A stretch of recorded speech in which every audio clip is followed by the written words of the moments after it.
La ilaha illallah, Allahu Akbar. Kita akan update Gaza malam pukul 9. Termasuk mengenai perkembangan terbaru di House of Representatives Amerika apabila Wakil Kongres Diala Ramirez mengumumkan hari ini dia dah dapat 73 undi daripada calon-calon Demokrat, daripada anggota Demokrat dan juga Republican untuk membawa satu lagi usul menghentikan perang di Gaza, di mana ini akta yang dia akan gunakan Block the Bomb Act di Kongres, di House of Representatives sebelum sampai ke Kongres. Jadi Diala Ramirez adalah salah seorang daripada House of Representatives, dan ini walaupun dia dapat 73 je, berarti saya dah kira tadi kurang 15% daripada 435 wakil House of Representatives di Amerika. Amerika ada satu Kongres yang paling berpengaruh, di bawahnya ada 435 House of Representatives. Tapi ini lebih baik kerana setahun dulu pada tarikh yang sama, iaitu bulan Jun, ketika Ramirez nak bawa usul ni, dia cuma ada 25 sokongan. Sekarang dia ada 73 dan dia berharap dia dapat lebih banyak tanda tangan persetujuan ataupun dipanggil sebagai pembentang bersama bagi usul ni. Ini perkembangan di US. Selain daripada semalam, Adam Hamawi, seorang doktor pakar berdarah Mesir tapi menjadi warga negara Amerika, seorang yang menjadi doktor sukarelawan yang masuk ke Gaza pada 2024, berjaya memenangi kursi Demokrat untuk menjadi calon di New Jersey. Jadi pada pilihan raya senator, ini kelas yang lebih atas untuk 100 senator, kita harap Adam Hamawi yang akan mewakili parti Demokrat akan menang di New Jersey, kerana salah satu daripada tujuan kempen utama dia adalah melaksanakan apa yang disebut menghentikan pengaruh Israel dalam politik tertinggi di Amerika Syarikat. Jadi ada 2-3 perkara yang berkembang secara baik walaupun perlahan di Amerika Syarikat sendiri, di mana kesedaran jumlah mereka yang menyokong penghentian perang ke atas Gaza telah meningkat walaupun Amerika adalah penyokong kuat.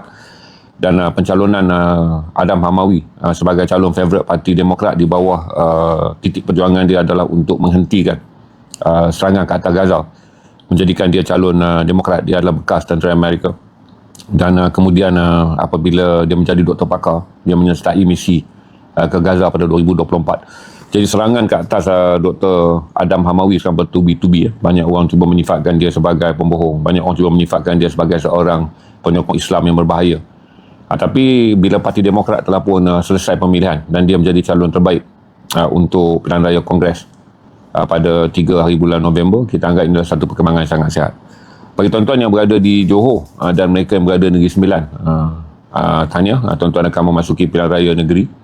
Harap seluruh proses pilihan raya akan berlaku pada bila-bila masa dalam tempoh 60 hari dapat berjalan dengan baik. Tuan-tuan dapat membuat tanggungjawab tuan-tuan semua, iaitu mengundi. Dan kita harap semua proses demokrasi dalam negara kita berjalan dengan baik. Begini, sebab esok Amin Idris jemput saya jadi tamu podcast, dan dia nak tema adalah pekerjaan. Jadi saya pun try lah dengan tuan-tuan dulu. Pertama mengenai titik terendah dalam pekerjaan, kemudian ketidaksetujuan saya tentang roda di atas dan roda di bawah dalam kitaran kepercayaan yang sangat klise. Kemudian kata Amin Idris ketika dia menjadi speaker di banyak corporate sector, kerana Amin Idris adalah facilitator, dia kata satu soalan yang paling ketara timbul sekarang adalah semua orang bercakap tentang mental health, bahawa pekerjaan adalah punca kita mengalami banyak gangguan emosi dan tekanan pekerjaan. Yang saya kata pada Amin Idris, dia pun bukan aneh ketika saya menjadi facilitator untuk Suruhanjaya Perkhidmatan Awam, hal-hal demikian juga dibangkitkan. Tapi saya fikir kata kalau tuan-tuan ada soalan macam ni, pendirian saya pada 2006 ketika pada 2004 ketika saya menjadi CEO sebuah anak syarikat di Astro, dan saya disahkan oleh doktor. Dia adalah berlaku beberapa perkara yang kemudiannya saya susah tidur. Jadi saya pun pergilah dan saya nak dapatkan doktor. Saya dapatkanlah yang terbaik kerana waktu tu Astro menyediakan insurans yang bagus pada saya. Saya dapatlah jumpa dengan seorang Profesor Emeritus yang menjadi antara 5 pakar psikiatrik yang terbaik di Malaysia di sebuah hospital di Ampang.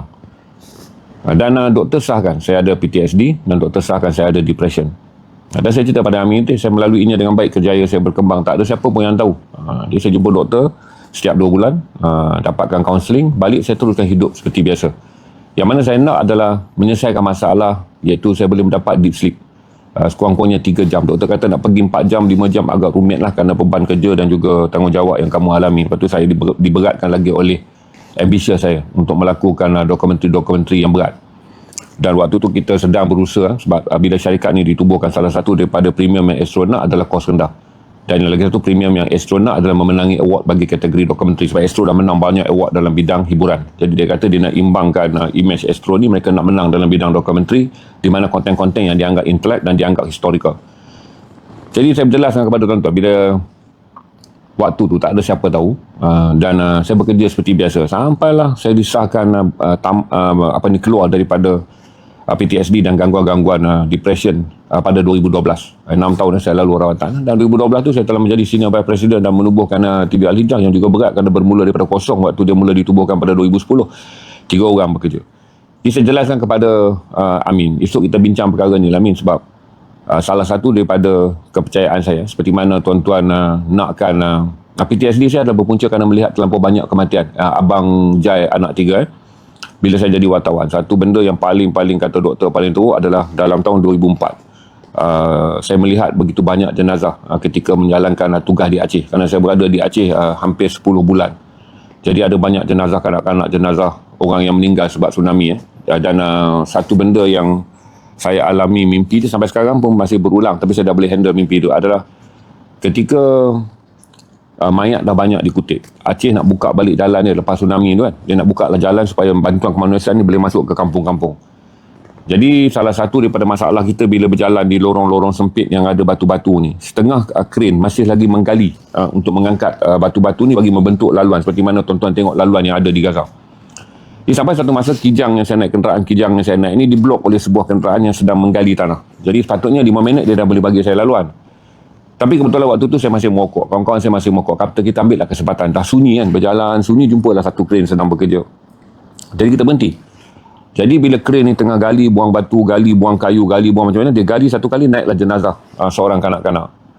Jadi bila dia naik jenazah kanak-kanak, dalam kenderaan saya ni ada beg jenazah. Kami sentiasa berjalan bawa beg jenazah. Asal jumpa jenazah. Waktu tu siapa saja yang pergi ke misi Aceh ni, kita bawa beg jenazah.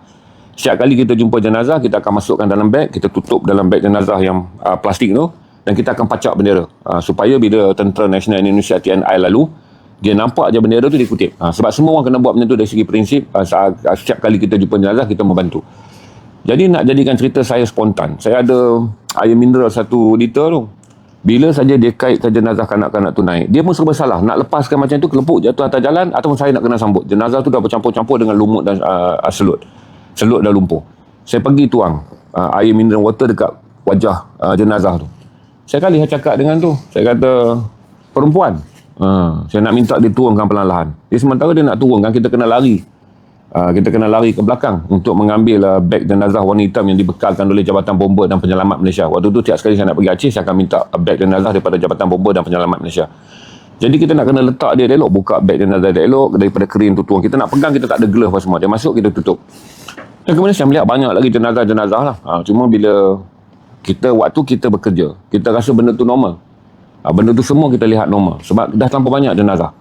Saya sampai pada awal bulan Januari, kerana tsunami berlaku pada 26 hari bulan Disember 2004. Saya sampai awal Januari 2005 ni, mayat masih lagi banyak.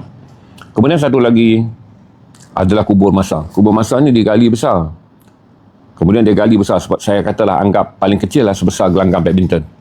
Tapi dia tak boleh tanam hari-hari. Orang di jenazah dimasukkan, dia kena tunggu penuh baru dia tanam. Jadi bila tsunami berlaku, bukan orang je kelaparan, anjing juga kelaparan.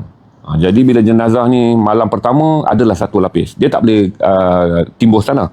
Dia kena tunggu penuh. Jadi anjing-anjing ni akan terjun ke dalam kubur masa dan dia gigit dan makan jenazah ni. Kebanyakan dia makan daripada bahagian kaki. Sebab tu saya baru tahu bahawa anjing tak akan makan daripada bahagian perut. Dia akan gigit di hujung kaki dan dia makan bahagian kaki dan bahagian betis. Kemudian saya jumpa delegasi perubatan Turki. Orang Turki ni dia bawa suntikan anti tetanus. Ini doktor-doktor Turki ni. Dan saya nampaklah satu kemah mereka bina dan mereka bakar kayu jadikan api tak jauh daripada kubur masa tu. So saya pun nak balik tidur di kapal. Kita ada tongkang-tongkang yang kita sewa, sebab hotel tak banyak. Salah satu tempat yang kita sewa ni tongkang-tongkang yang masih boleh berfungsi. Kita bayarlah pada tongkang dan tidur. Besok kita bangun dan bergerak lagi. Ataupun kalau jauh sikit kita rajin, kita balik ke Majlis Keselamatan Negara punya kamp keselamatan di bandar di Belang Bintang. Sekarang telah menjadi lapangan terbang Iskandar Muda. Dulu sebelum jadi lapangan terbang Iskandar Muda ni, kita tidur dan buatlah kemah. Kita pun terpaksa buat kemah sendiri. Dan saya tanya dengan doktor Turki ni, what are you doing? Dia kata dia camping situ. Sebab nak halau anjing daripada makan jenazah. Jadi bila petang, kita ingat baling anjing ni senang. Kita kumpul lah batu-batu kecil daripada runtuhan bangunan ni. Nanti anjing datang, kita baling. Rupa-rupanya tuan-tuan, 10 kali kita baling. Kita dah letih. Anjing ni tak letih. Dia pergi, dia datang balik. Dia pergi sampai masuk pukul 9 malam, kita dah letih. Kita pun tertidur. Dan anjing terjun ke dalam liang lahat yang besar kubur masa ni. Dan dia pun makanlah apa yang dia boleh ambil daripada. Ada setengah beg jenazah ni, dia bukan kuat. Dia buat pada plastik. Yang kita dapat daripada Jabatan Bomba dan Penyelamat, beg dia kuat sikit. Dia macam fiber. Dia kuat sikit. Tapi beg-beg plastik biasa kerana jenazah terlalu banyak. Tak semua orang boleh membekalkan beg jenazah daripada yang berkualiti tinggi. Dan ada pun jenazah yang diturunkan tanpa beg. Jadi banyak peristiwa tu bila kita dah simpan. Waktu kita kerja, kita anggap biasa, rakam biasa. Rupanya dia menyimpan dalam tekanan kesedihan kita duduk dalam hati. Dan 2005, saya pergi ke Ethiopia. Dan bila pergi ke Ethiopia, kebuluran sedang besar di Ethiopia dan di Somaliland. Kematian kanak-kanak adalah 5 orang sehari di bahagian yang saya pergi ni je, Kabre Bea. Jadi setiap kali bila saya tengok jenazah kanak-kanak, bila meninggal, bapak dia ambil, pegang hujung kaki je. Kain kapan pun tak ada. Sebab kemiskinan, orang nak makan pun tak ada, apatah lagi kain kapan. Berarti dia pun bawa lah. Jadi saya terkejut kerana kanak-kanak usia 2 tahun, setahun lebih mati ni pegang hujung kaki dua tu, kemudian kepala dia di bawah, tangan dia. Bapak dia bawa pergi ke bumi lah di tanah-tanah kering yang tak boleh digali dengan begitu dalam. Sebab tanah di Kabre Bea ni adalah padang rumput yang sangat keras. Dia timbul-timbul je batu. Masa kita tengok, kita rasa okey. Bila balik tu lah, 2 tahun, 3 tahun, dia mula menjadi gangguan. Jadi kita heran kenapa kita tidur selalu mimpi kanak-kanak, kenapa kita tidur selalu mimpi, yang rupanya rasa bersalah kita. Jadi saya pun jumpalah doktor ni. Jadi Profesor Emeritus, Datuk Dr. Azhar Zain. Dia nasihatkan saya adalah komunikasi dengan elok. Bila kamu bermimpi, jangan lari pada mimpi tu. Kamu kena berkomunikasi dengan diri kamu. Sebab yang datang tu bukan roh, bukan apa. Dia tahu bukan kamu kena gangguan badi mayat atau tidak. Kamu kena gangguan adalah rasa bersalah yang pada berlaku kejadian kamu simpan. Sebab kita kena kerja kan.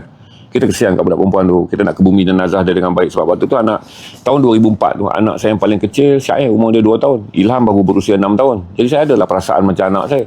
Tapi apa boleh kita buat masa kita kerja, kita rakam je. Ambil gambar dan kita anggap seolah-olah benda ni satu perkara yang biasa. Tapi sebenarnya sebagai manusia, biasa. Itu adalah peristiwa yang luar biasa.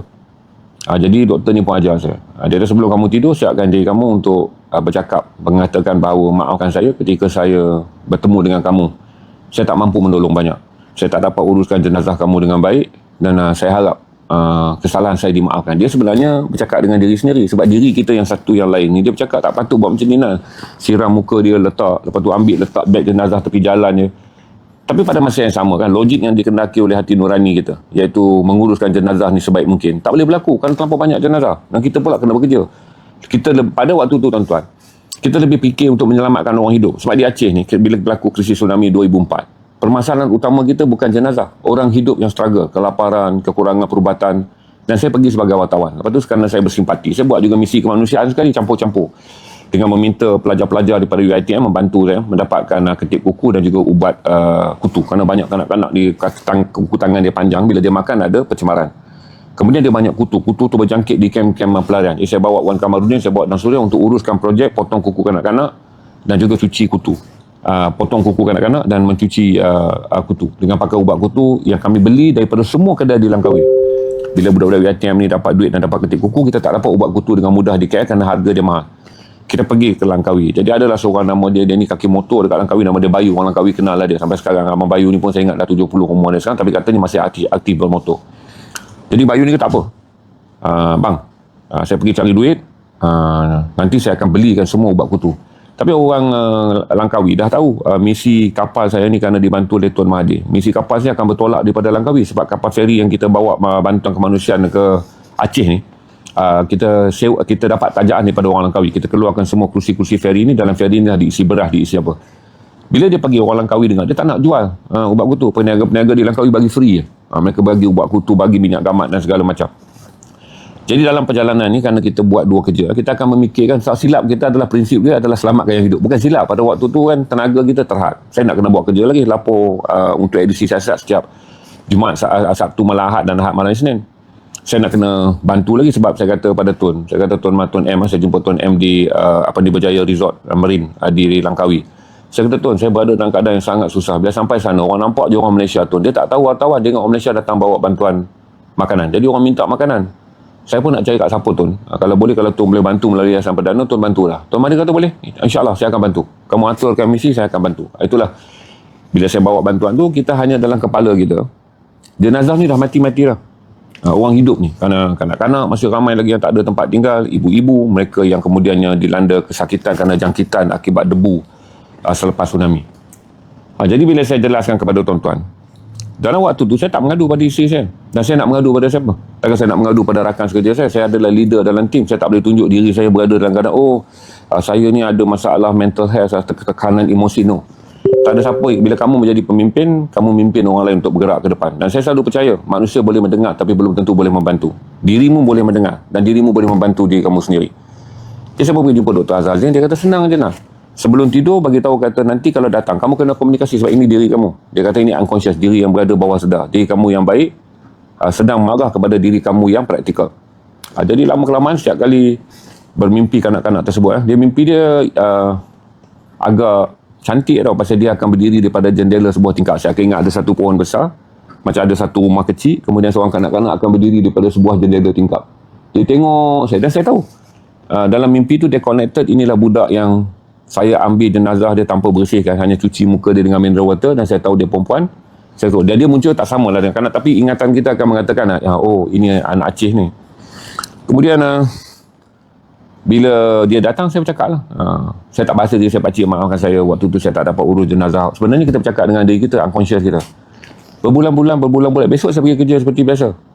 Sebab tu saya ada restless yang sangat kuat. Bila kita letih, acid lactic banyak dalam badan, dia boleh trigger anxiety tu menjadi lebih kuat. Satu, kita dah ada kekurangan tidur. Kemudian kesan daripada PTSD, post trauma syndrome disorder, dia bawa kita pada anxiety.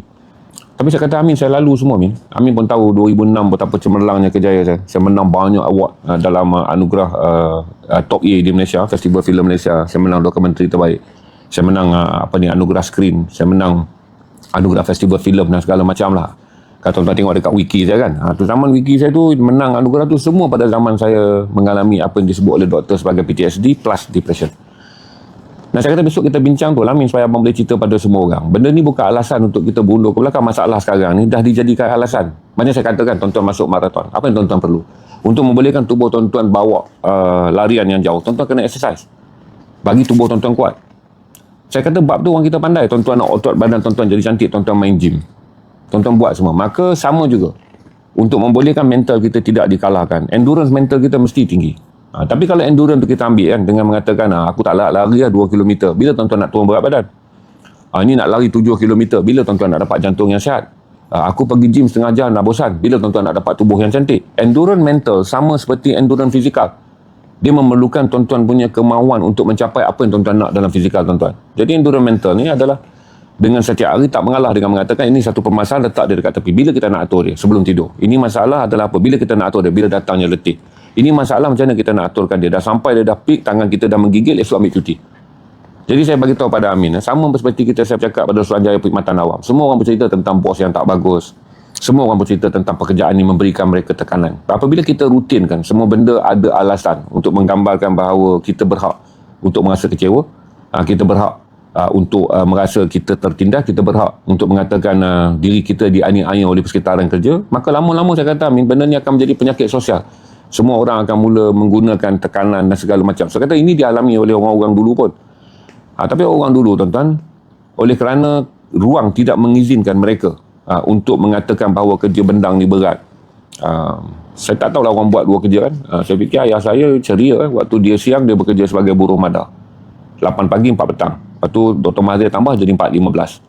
Kemudian petang ayah saya kayu beca sampai 11 malam dia balik. Sebab apa? Fokus dia jelas. Kalau dia nak memanja-manjakan diri dia, macam mana dia nak besarkan 7 anak dia? Kalau ayah saya fikir dah gaji kerja kerajaan tak cukup, dia kena kayu beca di Bandar Alor-Star. Kalau ayah saya nak manjakan diri saya, nak diri dia nak kata letih lah, struggle lah, apa yang motivasi kan? Ayah saya menolak semua perkara-perkara. Saya ingat ayah-ayah orang lain, ayah-ayah tuan-tuan juga. Syahidah beg Wahab, nanti beg kuning kita buka ujung. Sesi saya tak buka awal beg kuning, nanti saya buka ujung. Okey, baik. Seperti saya tulis dalam anekdot kenangan yang banyak tu. Pada zaman kita, ayah-ayah kita tak ada pilihan. Kerana mengatakan diri mereka berada di dalam keadaan tertekan. Tak nak orang dengar. Sebab orang Melayu pada waktu tu miskin ramai. Tahun-tahun 80-an ni kadar kemiskinan di orang Melayu ni besar. B40 ni jumlah dia macam B80. punya ramai. Jadi yang ada pada orang Melayu adalah kau bertanggungjawab untuk membesarkan keluarga kau. Kau bertanggungjawab kerana kau ayah, kau bertanggungjawab kerana kau suami. Jadi ramailah orang Melayu bekerja seperti biasa.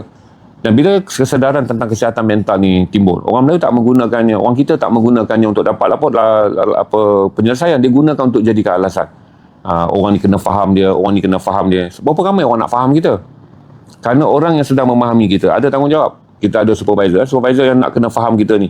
Oh, kita ni begitu. Supervisor kita ada tanggungjawab. Anda jadi artis, kemudian ada konsert. Kemudian bila sampai dekat konsert, anda kata, oh hari ni kita tak boleh. Manager anda ada tanggungjawab. Dia bekerja dengan management, entertainment management. Dia bekerja lagi dengan penganjur. Penganjur ada tanggungjawab kerana dia telah menjual tiket kepada orang ramai. Jadi rantaian masalah kita yang kita nak minta orang faham, dia merantai-rantai hingga menyukarkan semua orang di keliling kita. Kalau tuan-tuan adalah seorang eksekutif kan, tuan-tuan minta bos tuan, tadi itu tanggungjawab tuan-tuan menyiapkan kerja tersebut. Kemudian eksekutif akan bawa pergi kepada manager akan jawab kepada, dan ini membabitkan projek syarikat. Dan kemudian bagaimana mungkin kita bekerja dalam satu tempat dan kita minta seluruh sistem tu memahami kita? Tak mungkin. Dan akhirnya saya selalu beritahu kata, ramai orang menjadikan dia adalah alat untuk melindungi diri dan ramai orang tak mencari jalan untuk merawatnya dengan baik. Itu saya beritahu kata dalam bab ni lah, saya try flash ini hari supaya besok bila Amin interview saya akan menjadi lebih baik. Jawapan saya sebab Amin kata dia nak topik itu, sebab itulah masalah besar Amin Idris ketika dia menjadi facilitator dan juga motivator untuk banyak sektor, di mana salah satu yang dia merasa sangat hairan adalah orang mula bercakap tentang tekanan pekerjaan. Saya kata tekanan pekerjaan berlaku pada semua keadaan. Dan saya fikir kalau tak ada perkataan tu, takkanlah ada perkataan tabah. Kalau ada perkataan tak ada tekanan tu, takkanlah ada perkataan lalui. Kalau ada benda tu, tentulah. Kalau tak ada benda tu, tentulah tak ada kata bagaimana kamu mengharunginya. Kalau tak ada semua tekanan ni, tak adalah disebut sebagai mengatasinya. Itu yang saya ingatkan pada tuan-tuan. Sistem tak betul lah kata tadi. Sistem tak mungkin memahami kita. Kita yang menyesuaikan diri kita dengan sistem. Sebab itu pilihan kita untuk bekerja. Dan apabila kita masuk dalam sistem untuk bekerja, kita tak boleh kata sistem ni tak sesuai dengan kita. Kerana kita yang memilih untuk berada dalam sistem pekerjaan tersebut. Itu yang saya boleh bagi tahu kepada tuan-tuan lah, untuk share bagi. Kalau tuan-tuan ada persoalan, kita boleh buat. Petang ni kita free flow je. Malam nanti baru saya update Gaza tentang tuan-tuan. Sebab tuan-tuan nak, macam adik kata ayat tu cantik. Dia memang macam tu, dek. Kalau tidak ada malas, tak mungkin ada perkataan kerja kuat. Kalau tidak ada rasa mengalah, tak mungkin ada perkataan berjuang. Kalau kita tak ada perkataan kerana kita suka memberi alasan, tak mungkin ada perkataan fokus. Kalau kita selalu beritahu kata ini bukan kemampuan kita, tak mungkin ada kata kamu kena bertanggungjawab dengan tanggungjawab kamu. Kita rasa kita tak mampu, tapi kita ambil tanggungjawab tu, kena bertanggungjawab lah. Takkan nak jawab tak mampu. Gajinya kamu ambil, kerjanya kamu nak. Tapi bila sampai, kamu kata di luar kemampuan. Jadi itu yang saya jelaskan kepada tuan-tuan memahami perkataan, bagaimana dinamik perkataan itu wujud adalah kerana setiap kali wujud perkataan negatif, dia ada perkataan positif dia. Tuan-tuan pilihlah di mana satu tuan-tuan nak berada. Kalau ada orang kata, kasihanilah saya. Ada perkataan mengatakan, fahamlah dirimu. Sebab tak semua orang boleh kasihankan kita. Kalau kita kata orang lain tak mengerti, pada perkataan orang lain tak mengerti, apakah kamu mengerti tentang diri kamu? Ini saya nak ingatkan tuan-tuan tentang kosakata, bahawa setiap kali kata-kata beralasan tu dibagi, dunia juga mencipta daripada kalangan orang yang ada positive thinking. Azim, saya tak pandai cakap je Azim. Buka Wikipedia je. Tosah Ben. Saya bukan pandai cakap je. Kalau tengok Wikipedia saya, Azim, saya telah mencapai banyak perkara yang mungkin awak tak pandai. Yang mungkin awak tak capai. Buka wiki saya. Okay, saya tak tahu orang ambil periksa tahun bila, tapi orang ambil periksa tahun sampai sekarang. Mereka bukan saja baca yang saya pandai cakap, mereka baca buku yang saya tulis untuk peperiksaan SPM mereka. Berarti tahun ni adalah calon yang ke 5 juta ke 5.5 juta. Itu saya beritahu kata, saya menulis buku. Saya tengoklah wiki saya. Jadi kerana kamu ada masalah mental problem, di mana kamu ada kebodohan. Ini saya cerita pasal orang-orang yang komen-komen ni. Kamu ada kebodohan. Dan kamu tak boleh atasi kebodohan kamu kerana kamu malas dalam mengenal pasti dan malas untuk berfikir kerana kebodohan itu adalah milik kamu. Jadi bila kamu melihat satu benda yang orang lain cakap dan dia trigger kebodohan kamu, dia trigger rasa bodoh tu terkena, maka kamu akan marah dengan mengatakan orang ni pandai cakap, pandai sembang, kerana kamu tak mengatasi masalah kamu yang sebenar, iaitu kebodohan kamu. Jadi bila kamu tak boleh atasi, bukan saya je kamu serang, nanti semua orang di keliling kamu serang. Kerana masalah kamu bukanlah konten saya, masalah kamu adalah diri kamu. Kerana kamu rasa diri kamu tak tahu apa-apa, kamu rasa diri kamu tak capai apa-apa. Jadi setiap kali orang mencapai sesuatu, kamu kata orang tu hanya mencapai dari segi sembangnya. Mustahil lah dia boleh capai, aku tak capai apa-apa. Jadi kamu nak orang lain semua senasib macam kamu. Berada dalam kebodohan setara kamu, berada dalam tidak memiliki apa-apa seperti kamu. Jadi rumit lah, sebab kamu tak akan boleh mengubah persekitaran, termasuk nak mengubah saya dengan menyerang saya. Sebab masalah yang sebenar ada dalam diri kamu. Iaitu kebodohan kamu yang tak nak kamu baiki. Sebab dia malas kan. Sebab kamu nak kena majukan diri kamu nak kena membaca, kamu nak kena menghurai banyak perkara untuk standardkan hidup kamu. Maka kerana kamu tak boleh mencapai standard hidup tersebut, kamu nak buntun semua orang yang berada di atas kamu untuk jatuh bawah bersama dengan kamu. Itu pengkhianatan yang kamu lakukan, yang kamu rasa boleh mengubat kekecewaan kamu supaya semua orang boleh berada setara dengan kamu. Jadi bukan masalah saya, Azim. Saya pandai sembang, saya capai semua benda. Pergi ke wiki saya hidup sukses. Dan saya berfikir kata sampai sekarang umur saya 60, menjelang 60 tahun, umur saya 59 tahun ni, saya masih bekerja. Kerana saya tak hidup seperti kamu dengan menganggap bahawa menilai orang lain. Hidup saya adalah melaksanakan apa yang saya percaya dan selagi saya mampu saya laksanakan. So Azim, kalau kamu berada dalam kebodohan mutlak, dia bukan salah saya.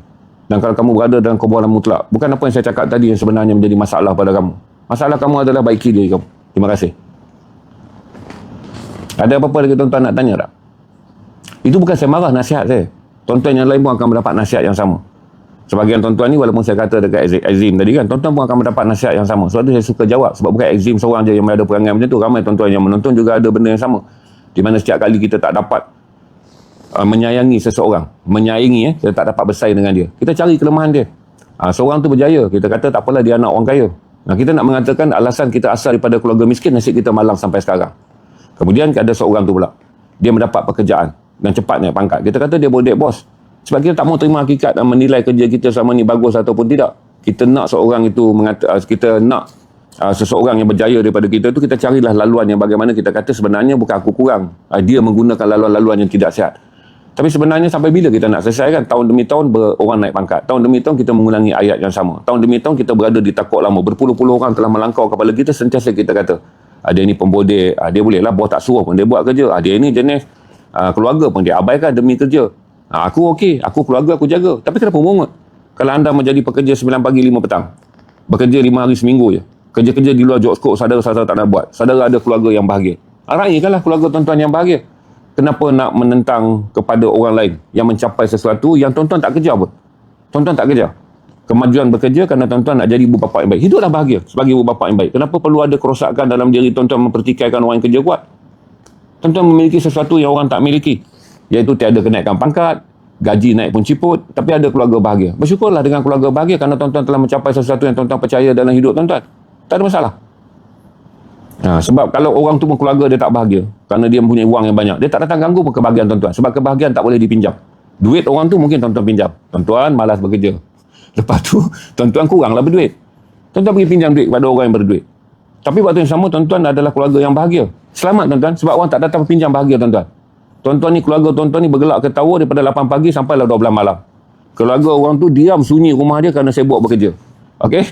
Sampai tuan-tuan tak ada duit, tuan-tuan boleh pergi meminjam wang daripada orang yang bekerja kuat. Tapi orang yang bekerja kuat tak datang dapat meminjam bahagia daripada orang yang duduk berehat.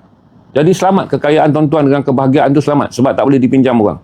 Tapi orang yang bekerja kuat banyak duit, belum tentu dia hidup selamat sebab ramai orang datang untuk mencari duit dengan dia kerana percaya dia ni banyak duit. Jadi tuan-tuan tak perlu rasa risau. Okey? Tuan-tuan memiliki kebahagiaan, tuan-tuan memiliki segala benda.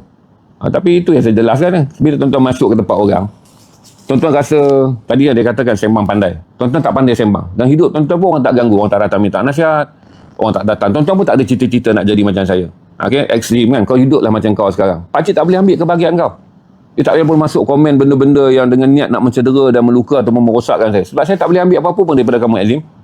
Kebodohan kamu, siapa nak ambil kebodohan? Tak ada orang nak, orang elak adalah. Tapi kamu bahagia kerana dengan kebodohan kamu, orang tak datang pada kamu, orang tak ganggu kamu.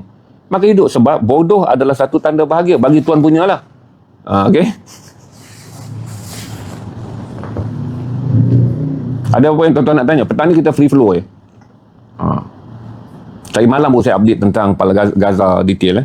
Sebab semalam pun kita ada update plan map. Sebab number semalam kemungkinan besar saya tak nak ulang 2 kali. Petang saya buat free flow. Apa reaksi SAS waktu Tuan Haji balik daripada Sumut? Bayu tekan jap. Dia 2 kali dia datang ke sini. Semalam dia datang kali pertama, dia letih. Dia kata jangan ganggu. Dia nak tidur, dia cuma nak duit untuk sarapan besok. Semalam baru dia datang berbalah dengan saya dalam live. Tuan-tuan tengok semalam berbalah dia dengan saya. Jadi kata orang, dia sedang menyalahkan saya, si Selamat Asrin sedang menyalahkan saya kerana girlfriend dia dah kahwin. Punca dia kerana saya tak beli cincin sebelum saya pergi belayar. Jadi saya tak tahulah dia belum lagi menyerang saya secara terbuka isu tersebut. Sebab semalam dia datang tengah live. Dia pun pandai tuan-tuan. Benda-benda yang sensitif dia tak bangkitkan lah. Tapi kalau saya duduk dengan dia, dengan Arif, kata hari ni mungkin aku malam kita tak ada apa hari ni kan. Malam kemungkinan lewat malam kami akan pergi makan dekat Coket. Kemungkinan Arif akan WhatsApp dia lah. Voicemail dia, Muhammad, Abang Nan ajak pergi makan.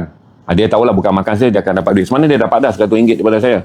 Tapi mungkin dia kata akan tambah sebab dia ada cakap dengan Amal. Aku nak pergi Zainal ni, dia balik, dia banyak duit. Kalaulah saya pergi dengan dia, kemungkinan serangan dia akan buat dalam kereta. Waktu naik kereta tu, saya tarik, kita pusing jalan jauh sikit, kita biar selamat entam aku cukup-cukup lah. Jadi kemungkinan lah dia akan menyerang saya dengan mengatakan, kau lain kali kalau nak pergi jalan, kau beli dulu cincin. Sebab kau pergi lama. Jadi dia akan mengatakan bahawa girlfriend tu bukan tolak dia. Girlfriend tu putuskan berkahwin dengan lelaki yang lain kerana cincin dia tak sampai. Sebab dia pun ada juga macam Azim tadi. Itu melindungi diri dia tu sebab dia tak mahu dilihat sebagai lelaki yang ditewaskan, dia tak mahu dilihat sebagai lelaki yang tolak. Dia tak mahu dilihat sebagai lelaki yang terkalahkan dalam perlumbaan ni. Jadi dalam kes ni saya yang salah. Jadi saya kata saya akan jawablah dengan sifat kawan yang baik. Tu aku minta maaf lah Mat. Saya dengan dia tak pernah bertekak. Tu aku minta maaf lah Mat. Aku tak sangka langsung. Aku ingat dia akan tunggu. Tak apalah kalau lain kali tu kita belilah cincin Mat. Kalau aku nak pergi mana-mana lama, aku beli cincin siap-siap. Aku tinggalkan dekat Ilham. Kalau hari perempuan tu sejuk, kau datang je ambil cincin kat Ilham. Lepas tu dia akan kali. Kau janji kau jangan tipu aku lagi selesai kes tu. Biasanya Azim kalau dengan Selamat Asri ni ada penyelesaian dia. Iaitu terimalah saja serangan dia sesuai kerana dia adalah seorang autism. Kemudian berilah dia janji yang baik kerana dia kawan baik saya. Saya tak boleh balas balik dalam keadaan dia bukan level untuk faham saya. Jadi saya bagi balik dengan level tak ada jodoh, dia tak faham ke? Kalau dia boleh faham istilah tak ada jodoh, ajal maut di tangan Tuhan, masalah dia senang lah saya nak uruskan Selamat ni. Siapa yang lama dengan saya tahulah, dia kan special. Tentulah rumit tak saya nak urus dengan bagi tahu dah tak ada jodoh. Akak kalau jumpa dia sebut tak ada jodoh, dia lagi tinggi marahkan saya. Saya naklah punci aku tak ada jodoh. Lagi teruk saya kena. Akak jangan cakap depan dia, kata saya, akak kalau cakap, dia akak nak pujuk dia, niat akak baik, nak pujuk dia. Sudahlah Selamat, kau jangan marah, kau tak ada jodoh. Zainal punci aku tak ada jodoh. Jadi lagi teruk saya kena. Jadi cara dia adalah anggap je kata dekat dia, tak apalah Mat, lain kali kalau kau nak pergi, kau bagilah tahu dekat Abang Zainal belikan cincin awal-awal. Simpan, kau pegang cincin tu. Kalau kau takut hilang, kau simpan dah dekat Ilham. Perempuan tu suka je kau beritahu Ilham. Nanti dia orang pergilah sawangkan cincin. Jadi itulah cara menyelesaikan supaya dia cakap, dia tak melukakan kita. Sebab kita faham dia. Tapi kita tak boleh jawab satu benda yang melukakan dia sebab kita faham dia. Kalau kita jawab, Mat, siapa nak engkau? Perempuan tu tipu kau. Saya tak akan kata macam tu. Itu adalah kata-kata yang akan melukakan hati dia. Jadi kata-kata yang buat apa tu dia akan okey. Dia akan okey, cerita lah pula pasal yang lain pula. Tak tahulah kalau dia ada girlfriend baru.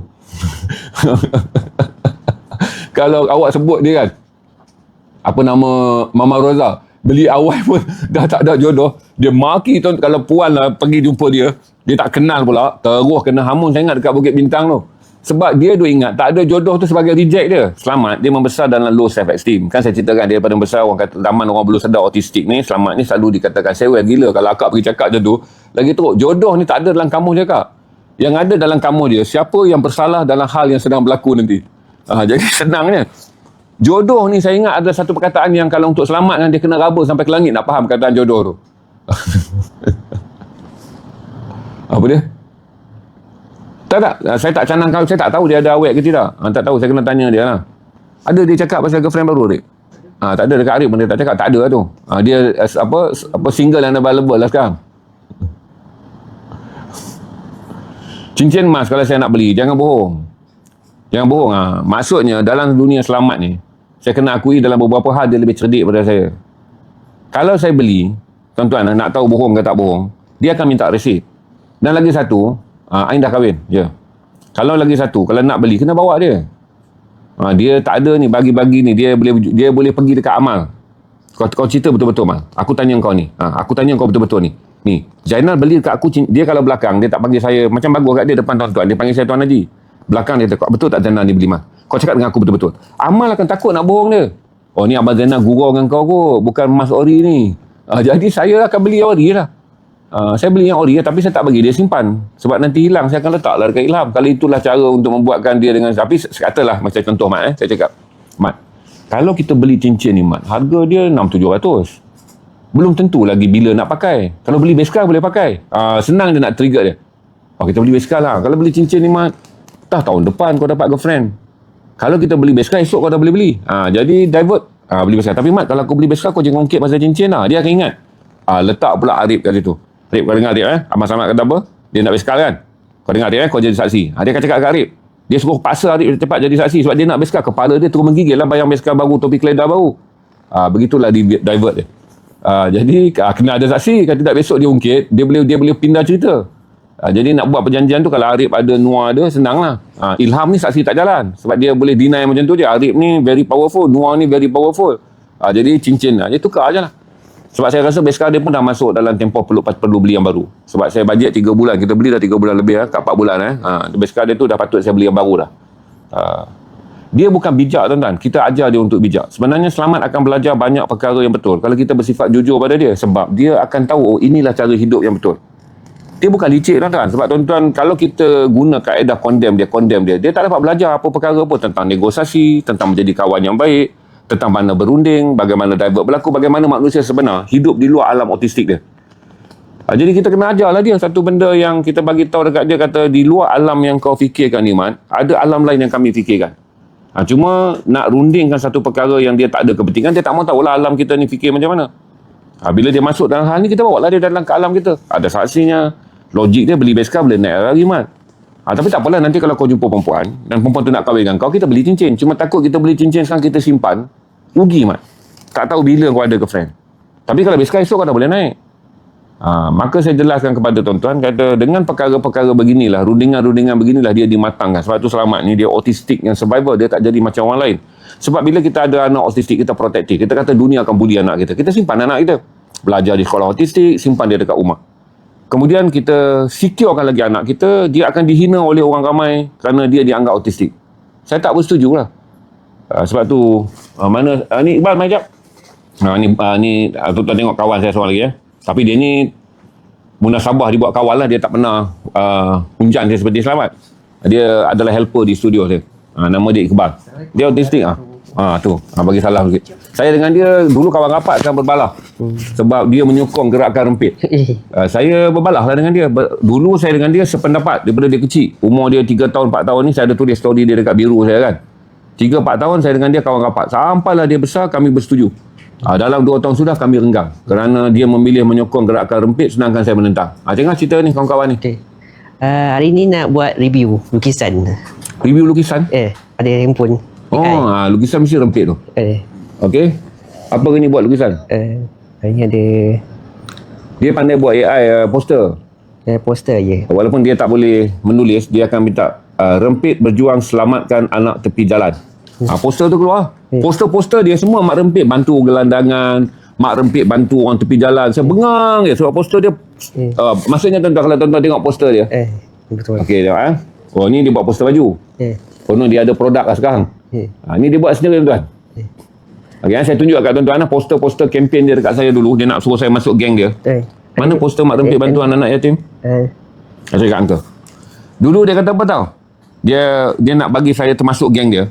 Dia tahu saya ni suka buat projek tepi jalan. Dia pun rempit selamatkan anak yang didera, mak rempit memelihara gadis.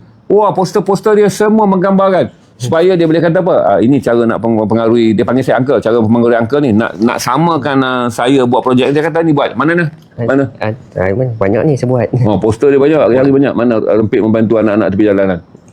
Ada banyak, panjang nak cari. Satu hari 20 poster. Tak dapat cari. Okey, apa ucapan tuan-tuan kepada Iqbal, pada rakan-rakan semua? Semangat sikit bang. Semangat. Semangat, jangan hilang suara. Dia pergi karaoke baru ni. Dia berani tuan-tuan karaoke tepi pantai. Dia keluar pergi ambil mic. Bapak dia terkejut. Nyanyi lagu apa? Sekuntum bunga sakura. Tapi dia kata, suara saya tak keluar lah ke. Saya rasa semput. Dia menyanyi dekat pantai apa di Kuantan. Pantai. Lemoken. Cakap cerita. Pesanan untuk kawan-kawan rempit ni. Ramai ni mak rempit dalam ni. Banyak. Cakap Dia cakap apa pesanan kepada semua kawan-kawan rempit malam ni? Malam minggu. Bagilah semangat untuk keluar merempit. Semangat ada. Semangat dalam hidup merempit. Semangat dalam hidup. Cakap kuat sikit, kenapa gugup? Selalu confident je. Semangat. Tapi dia orang ni kata dalam ni ada orang marah mengatakan rempit ni menjadi penyebok di jalanan. Banyak. Aduh. Kenapa orang merempit? Seronok je, seronok, santai. Merempit untuk seronok dan santai. Ya. Habis jalan raya jadi kelang kabut, angka nak bawa kereta pun payah. Aduh, tak. Masakan saya pesan angka bersopan santun. Ya, angka bawa kereta memanglah sopan santun. Mak rempit yang tak bersopan santun. Bergemba-gemba, angka nak jalan pun payah. Kenapa ya? Apa perjuangan Iqbal menyokong Mak Rempit? Apa perjuangan Iqbal menyokong Mak Rempit? Perjuangan Mak Rempit tu ada budaya, subculture, Budaya, subculture, legasi rider, legasi rider, motor wais suku, motor wais suku, dengan helmet SS88, SS88 helmet, okey. Dengan bendera hitam dekat dengan apa, bendera lengkap dengan apa 66. Oh, 66. Tapi Bal, angka tak setuju lah Bal. Sebab rempit ni boleh menyebabkan kemalangan. Pandai nyawa tanggung sendiri. Pandai-pandai jauh tanggung sendiri. Tapi lagi satu angka sokor pasal ni. Kalau polis nak pukat ni. Kalau polis nak pukat Mak Rempit ni. Kan polis buat operasi kan. Mak Rempit lepak je, polis datang ramai-ramai tangkap. Macam mana Mak Rempit perlu bertindak kalau dia nak kena pukat dengan polis? Pasrah. Pasrah. Jadi Mak Rempit kena pasrah je bila polis tangkap. Polis ambil kunci, tonton motor pergi ke balai polis. Dalam waktu tu barulah kembali kepada jalan agama, pasrah. Masa merempit tak pasrah. Masa bawa laju, masa rem minyak tak pasrah. Pasrah. Yelah. Apa relevannya pasrah dalam kes ni, Bal? Pasrah ni kalau kita menerima ujian-ujian hidup yang getir. Ujian-ujian berkaitan dengan memajukan diri. Merempit pun ada perkataan pasrah. Dah kena tangkap, polis bawa pergi balai, duduk bertengong, polis cek IC, masa tu pasrah. Agak-agak pasrah tu muka macam mana? Masa pasrah ni, Bal dah kena tangkap. Lepas tu motor pun polis dah ambil. Lepas tu kena buat muka macam mana pasrah tu? Muka tunjuk tengah sikit. Muka pasrah macam mana? Muka pasrah. Aduh. Kena saman. Iqbal tak bawa motor. Dia hanya menyokongnya sebab tu dia kata dia pembela Mak Rempit. Dia tak kata dia perempit. Saya ni pembela Mak Rempit, ayat dia. Ya, sama macam saya bela dekat jalan Lok Yu tu dah. Langgar kereta mama saya bela lah. Jadi orang tu langgar kereta mama dia. Jatuhlah bumper belakang. Dia pergi bela Mak Rempit yang langgar tu. Bukan dia bela mama dia. Lepas tu dia datang dekat saya repair kereta mak dia. Dia marah saya sebab tak repair motor Mak Rempit tu. Dah sakit kepala pula. Dia hari-hari duk kata dia kesian orang tu motor dia dah bengkok. Orang tu motor dah bengkok. Sebab dia anggap macam saya buat keputusan tak adil. Kerana saya tukarkan bumper mak dia. Saya kata pergi settle lah. Asal bumper tu kita cat je. Lepas tu Mak Rempit tu letaklah motor dia dekat jalan Lok Yu. Ada satu kali dia nampak belum diambil lah kot. Dia duk kejan saya ni. Kenapa repair yang mama dia punya, yang Mak Rempit tu tak. Saya dalam hati nak cerita keadilan tu taklah seperti dia bayangkan. Maksudnya kalau aksiden ni bukan saya pergi tolong dua-dua. Dia faham keadilannya tu macam saya tak adil. Yang Mak Rempit tu, dah lah Mak Rempit tu bawa laju. Tuan-tuan tahu apa? Ujung lepas ayah dia dah marah dengan Mak Rempit tu. Dia pergi call kat Mak Rempit tu kan. Tak apalah, awak balik rehat. Betul. Saya cakap macam tu. Tak apalah, awak balik rehat. Orang tu langgar belakang kereta mak dia. Orang main balik training je. Lepas bawa balik rehat je, tidur. Balik rehat dia tidur Padahal dia merempit. Dia cakap kena bersopan santun, jangan kasar langgar orang. Walaupun dengan Mak Rempit cakap kena bersopan santun, tak boleh berkasar. Jenuh tuan-tuan ambil lah itibar ni. Mak Rempit datang, rong tepi tuan-tuan, lepas tu potong kereta tuan-tuan cakap elok. Wahai adik-adik yang merempit, janganlah bunyi bising gini, janganlah potong kereta macam ni, akak dalam keadaan susah bawa kereta. Sebab kata Iqbal, hendaklah bersopan santun. Sopan santun anak Melayu. Sopan santun anak Melayu. Habis masa dia bawa motor tu, dia tak sopan santun, Iqbal tak kencing. Kalau tu orang kencing duit ke? Apa? Itu orang pergi kencing duit. Kencing duit? Ya. Tak faham? Mak Rempit tak kencing orang. Orang yang kencing duit. Ya. Mak Rempit tak kencing orang? Ya. Siapa Mak Rempit yang kena kencing? Kencing apa? Orang yang kencing. Sama macam orang yang pergi kencing duit orang kena scam. Dia lagi jahat pada Mak Rempit? Tak. Orang atasan. Orang atasan siap slow je. Maksudnya perasuah lebih bahaya pada Mak Rempit? Tak. Berani dengan sikit cakap? Tadi kata orang atasan? Scam orang? Scam. Itu lagi bahaya pada Mak Rempit. Dia nak juga bahagian dia tu betul.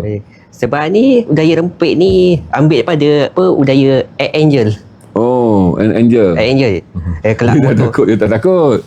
Dia gementar sebab lama dia tak last. Lagi dia boleh speak dia tram dia tuan-tuan. Dia boleh dia punya word tuan-tuan akan dengar macam dia dah mula keluar perkataan menyindir tadi. Scammer lagi bahaya. Orang atasan.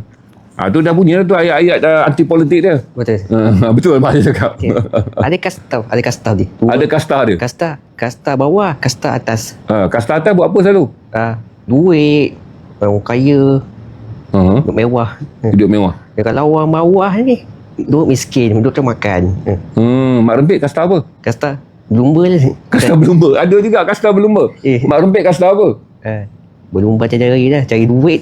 Berlumba tak ada kerja cari duit. Bal banyak kerja lain boleh buat bal pada race tu. Tak padan nak dapat 1,000 2,000 kalau mati. Aduh, nasib baiklah dia tak boleh bawa motor. Kalau Iba boleh bawa motor pun, join kasta Mak Rempit lah. Kasta bawah. Kasta bawah. Okey. Tadi penganjur. Okey. Terima kasih. Bagi mic kat Abang Rik. Okey. Dia phone dia penuh poster. Okey. Ada apa tuan-tuan nak free flow petang ni sebelum kita pergi geopolitik pada malam ni? Ada apa nak tanya tak? Tak ada, dia tak minta. Sebab dia tak pernah minta saya beli motor. Sebab dia tak berani pun bawa motor. Saya rasa ituism dia datang mungkin dulu dia duduk di rumah. Jadi bila mak dia kerja, saya kata bawa lah dia datang sekali. Masa dia di rumah, dia bersendirian. Minat dia banyak kepada gangsterism. Dia suka kaji gangsterism di Latin America apa semua. Umur Iqbal dah 23 tahun ni. Dia dah nak pergi ke autistik 1 lah, iaitu boleh menguruskan diri dengan mandiri. Daripada 2 boleh menguruskan diri dengan dipantau. Maksudnya mak dia pantau lah. Sekarang dia dah nak pergi tahap 1 sebab packaging apa semua, walaupun dia tak boleh baca, dia tengok buku ni kan, dia dah cam ini adalah pertarungan Islam dan iman. Kalau dia tengok buku ni, dia dah tahu dah Muhammad. Jadi dia boleh tally kan print daripada TikTok tu, dia boleh tally kan ni Muhammad, dia pergi cari buku ni sebab dia hafal picture visual. Ini dengan print tu. Jadi kalau print tu kata orang tu ada Muhammad, orang tu ada Imam Ghazali, dia pergi cari je kat belakang. Sebab hafalan dia pada printer TikTok tu adalah hafalan kepada bentuk huruf. Dia boleh cari buku tu dengan tepat. Dia ada tantrum tapi sangat minimalis lah. Sekarang dia berhenti banyak. Sebab tiap kali kalau dia datang tantrum, dia gigit tangan dia kan. Di tangan dia ni adalah bekas luka tapak jari. Tapi boleh dibaiki sebab kita selalu advise pada dia. Kalau dia tantrum, kenapa dia tak bersuara? Dia tantrum, dia marah. Kalau selalunya dia bila mama dia buat undang-undang yang dia tak bersetuju lah, dia akan tantrum. Jadi kita kata, kenapa tak bersuara? Kenapa Iqbal tak bagi tahu apa Iqbal tak suka? So dia dalam proses tu dia tak berani sebab dia sayang mak dia.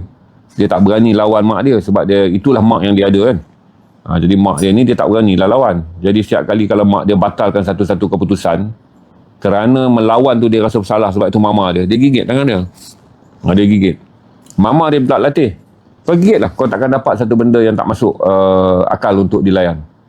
Jadi kadang-kadang dia datang cari saya. Dia datang, dia duduk. Kalau saya dah tahu lah, kalau dia berdiri pegang phone duduk lama depan saya kan, muka dia serius je. Berarti nak dapatkan baju motor tu lah, dia tengok t-shirt motor kan. Lama-lama saya bagi tahu pada mak dia, pengaruh dia tentang motor ni tak mengubah apa-apa sebab dia tak main motor. Pengaruh dia tentang motor ni tak mengubah apa-apa sebab dia tak akan jadi Mak Rempit. Dia adalah satu cita-cita yang hanya memenuhi ituism dia je, keinginan dia. Beli dia baju tu, dia tak jadi Mak Rempit. Saya pernah cadang kepada dia, bawa topi keledar lah. Malam-malam ronda ada topi keledar pun, orang tahu Iqbal Mak Rempit. Dia tak mahu pula, dia tahu dia nak baju. Itulah saya belilah baju tu, dia pakai baju rempit. Sekarang mana baju dia pakai baju bukan baju motor. Jadi kalau dia ada percanggahan dengan mak dia, dia datang mengadu kat saya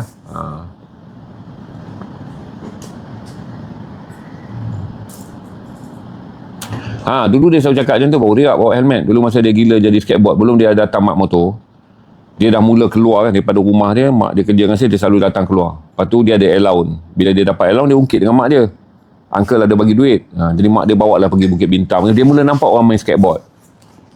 Dia tak main lah skateboard, dia mana boleh sebab dia tak boleh imbangkan kan. Orang yang ada autistik ni kadang-kadang datang dengan beberapa sistem kelemahan otot badan. Saya kata bapak dia tak bagilah beli, takut dia scroll jatuh tumpang pecah kepala kan, main tar kat kampung dia dekat Gombak tu. Saya discuss dengan dia. Dia kata bukan dia nak main, dia kata bawa untuk riak je. Itu saya terkejut tu. Ya Allah, ya Tuhan, kau mana kau dengar perkataan riak ni. Kita belilah skateboard. 2 bulan tuan-tuan dia usung skateboard tu jalan. Dia lalu depan Sogo, lalu Bukit Bintang. Dia rasa gembira betul. Sebab dia orang mula melihat dia. Kononnya dia adalah seorang skateboarder.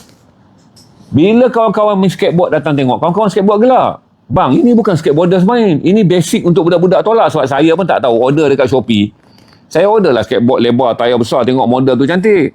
Skateboard tu mana boleh main flip-flip tu. Skateboard tu budak-budak beginner punya.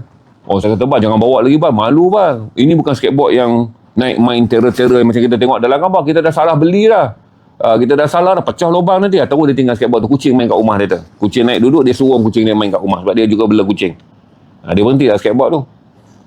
Dia tanya dengan saya pun tengok gambar ni okey, tengok corak cun. Saya kata ni okey, Ilham order. Datang geng yang main skateboard, dia tengok. Dia kata jangan bawa lagi bal. Ini skateboard beginner ni, ayam punya. Beli 400 lebih. Tapi dia bukan skateboard untuk orang yang main jam lompat-lompat tu lah, yang budak-budak main sekarang. Saya mana tahu, dia pun lagi tak tahu. Yang penting tapi tak apalah. 2 bulan dia dapat merasa diri dia orang lihat setiap kali.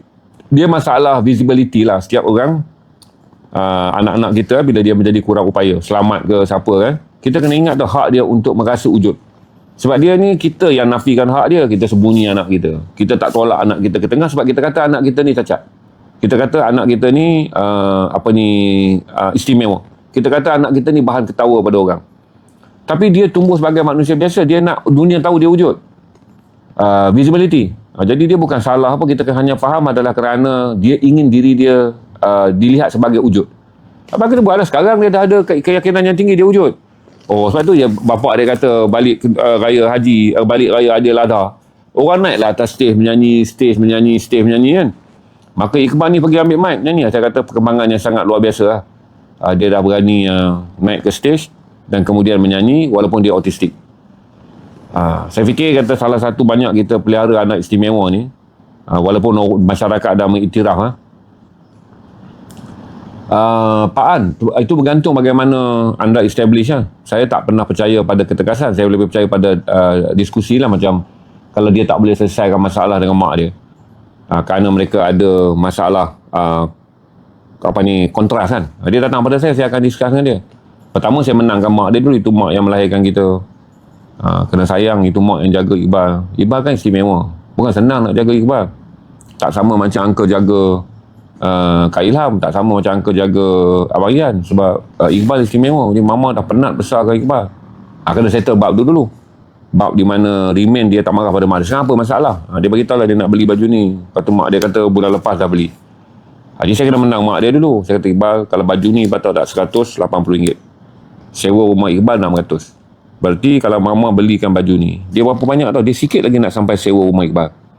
Kalau mama isi minyak, 1 bulan duit beli baju ni, mama boleh datang balik kerja pejabat uncle. Ataupun layani uncle belanja. Saya belanja lah. Tapi dia faham bahawa mak dia tak nak beli tu kerana penjelasan dia RM180 tu besar untuk baju tu. Biasanya beli baju RM80 je. Yang ni berkenan sebab kain tebal. Tapi untuk mama, berat lah untuk mama sebab RM180 ni 1 bulan tu mama datang tu kan diisi minyak. Sewa rumah Iqbal RM600. RM150 ni banyak untuk bayar sewa. Takkanlah mama nak kena selesaikan baju Iqbal. Sebab mama juga orang fikirkan rumah sewa. Mama fikirkan pasal kereta. Okeylah, fahamlah dia bab kenapa mak dia berkeras dengan dia. Tapi dia dengan saya ni kawan. Dan saya beritahu apalah, uncle belanja lah. Pasal Iqbal kerja dengan uncle. Iqbal pun selalu tak ponting kerja, datang tepat waktu, uncle belikan. Jadi saya lebih percaya pada apa saja. Orang istimewa, diskusi dia istimewa. Orang bengap kita bagilah diskusi macam mana saya hentam saya Azim tadi. Orang cerdik kita bagi diskusi cerdik. Semua perkara memerlukan penjelasan yang teratur. Kalau kita nak menyelesaikan satu benda, dia mesti dengan penjelasan yang teratur. Kerana komunikasi ini memerlukan bahasa dan interaksi. Jadi gunakan bahasa yang betul, interaksi yang betul. Memanglah dia tak akan boleh faham on the spot kerana dia, orang-orang autistik ni kemungkinan besar nak ubah diagram pemikiran dia jadi rumit. Tapi dia faham berusaha pun okey. Sebab cakap dengan orang cerdik setahun pun dia tak faham.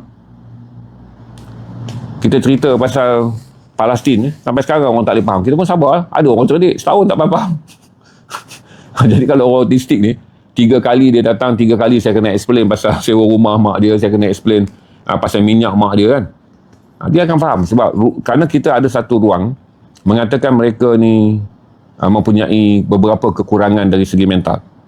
Maka kita layan mereka sebagai orang yang mentally tak certified, tak sama macam kita. Tak lah. Saya kalau bual dengan dia, saya bual hasil dia. Saya tak pernah bual dengan dia dengan bual seorang budak yang autistik. Saya kalau duduk dengan dia, saya akan bual benda yang serius. Bal, dalam dunia motor sekarang, Bal, motor apa yang top di Amerika? Dia tu buat keluar geng-geng motor ni. Dia beri, saya pun dengar. Lepas tu ujung ni saya bagi nasihat. Tapi saya nak bagi nasihat apa? Tuan-tuan, dia bukan mak rempit, dia tak boleh bawa rempit pun. Cuma secara saya nak berkelahi dengan dia lah. Kerana saya kini mula melalui proses menjadi rakan yang tak bersetuju dengan dia. Sebab saya kenal dia daripada kecil, umur dia 3 tahun. Sampailah sekarang dia dah 23 tahun. 20 tahun kami berkawan kan. Jadi kami Muhammad Faisal, Darwish nak naik kotak. Darwish ada soalan ni, kawan saya dekat SP, Darwish nak naik kotak.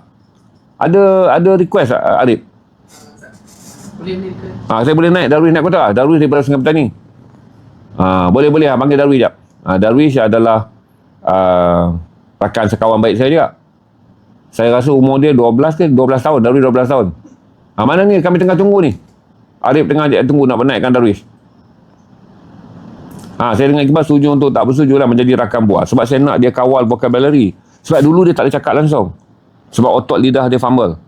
Autistik ni, dia kena sampai ke otot lidah dia. Jadi Iqbal ni adalah, rendah diri macam dia nak cakap dengan tuan-tuan tadi kan. Dia rasa malu lah sebab dia takut tuan-tuan tahu kata dia tidak mempunyai kefasihan bercakap kerana dia nak sebut satu-satu perkataan tu fumble. Tapi kalau dengan saya ramah je. Laju je dia cakap.